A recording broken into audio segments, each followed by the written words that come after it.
Republican playbook, there are only so many maneuvers you can turn to, especially with facts being off limits. In responding to swine flu, however, the Republican Party's chosen talking heads have opted for an oldie but a goodie. Our third story tonight, making scapegoats out of Mexicans. Swine flu has killed more than 150 people in Mexico, the country considered ground zero of this outbreak. At least 68 cases have been reported in the U.S. as of today, with a handful hospitalized and no fatalities.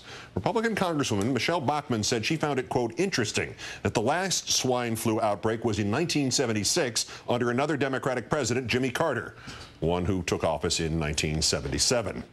But Republican commentators, from the radio clowns to the respected journalists at Fixed News, have resurrected the shrewd political tactic that served them so well last year of using our loose border controls with Mexico to terrify Americans. Michelle Malkin writes, I've blogged for years about the spread of contagious diseases from around the world into the U.S. as a result of uncontrolled immigration. We've heard for years from reckless open border ideologues who continue to insist there's nothing to worry about. And we've heard for years that calling any attention to the dangers of allowing untold numbers of people to pass across our borders and through our other ports of entry without proper medical screening, as required of every legal visitor immigrant to this country, is racist.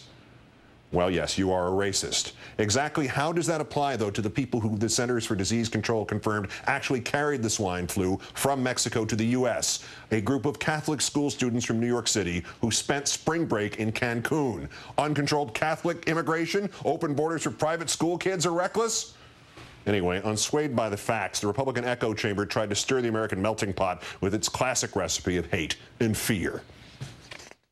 I thought that this line, though, was very ironic this morning in one of the articles that I read about surveillance at the Mexican border. You thought that we had an immigration problem. Well, now they might actually want to prevent the sick people from crossing over the border. Chaos in Mexico, from earthquakes to swine flu. Will it mean more illegals heading for the U.S.? Does anybody wish maybe we could control the border just a little bit at this point? And everybody's emailing going, the illegals are bringing it across the border. Relax. Tonight, swine flu spreads from Mexico to the United States. Is this the latest border crisis? The U.S. is not currently testing travelers from Mexico, but customs officials are wearing protective clothing.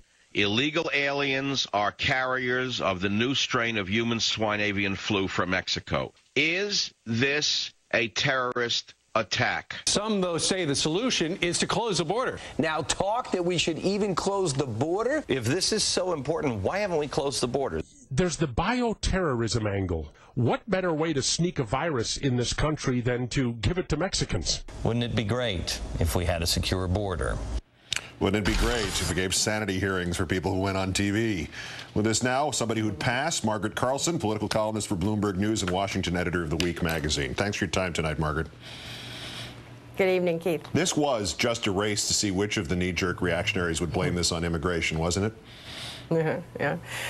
Those noted epidemiologists Rush Limbaugh and Glenn Beck and Michelle Malkin have one-upped Lou Dobbs on the subject of immigration. I mean, a whole set of fresh reasons to hate people that they don't think should be in this country. I mean, there's no evidence to back up what they say. There's just none of the border people, none of the healthcare people in this country, none of the public health officials. As a matter of fact, they were complimenting Mexico, I mean, 20 million people, and they noted a small outbreak of swine flu and got the word out and started quarantining people. In addition to we should be grateful to Mexico. Exactly. In addition to there being no evidence that there's anything that pertains to this issue of immigration, legal or otherwise, the whole issue as a political issue worked so poorly for the GOP last year. What is this? Sounds like they're ignoring the Earl Inspector advice. Somebody desperately thinks that winning the primary is all you need to do. What is the end game in this? There seems to be no ability to actually make this work on a national level with a political population. Once the Republican primary was over, immigration as an issue just passed by the boards. It had no salience whatsoever. I mean, now, I think they're hoping, immigration on its own might not work to motivate the base of the party. How about if we combine an epidemic with some xenophobic riots? Maybe that would do it. But you're right. I mean, there are whole swaths of the country now that aren't Republican. They're just going to be muttering to one another about swine flu brought in by Mexicans when, it's simply not the case. And the Mexican cases seem to have started from this large industrial, essentially industrial pig farm, a U.S.-owned farm that's been generating pollution complaints from the people who live in the area. Is it likely that the Republicans are going to get all worked up over this and they're now going to demand greater regulation of agribusiness and American investments in Mexico? Is that likely?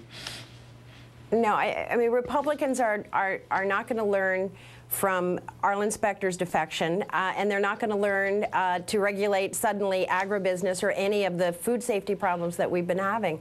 It's not in there. The people controlling the Republican Party now are not interested in going that way. Maybe when I think we're at 21% of people identifying themselves as Republicans, maybe when we get down to 10% and there's just this teeny tiny group talking to each other, maybe some of this, this kind of rhetoric and a market for talk radio like this will diminish. And speaking of markets, the thing to invest in right now, anything that says Whig Party on it. Margaret Carlson of Bloomberg News and The Week magazine. Thanks, Margaret. Yeah.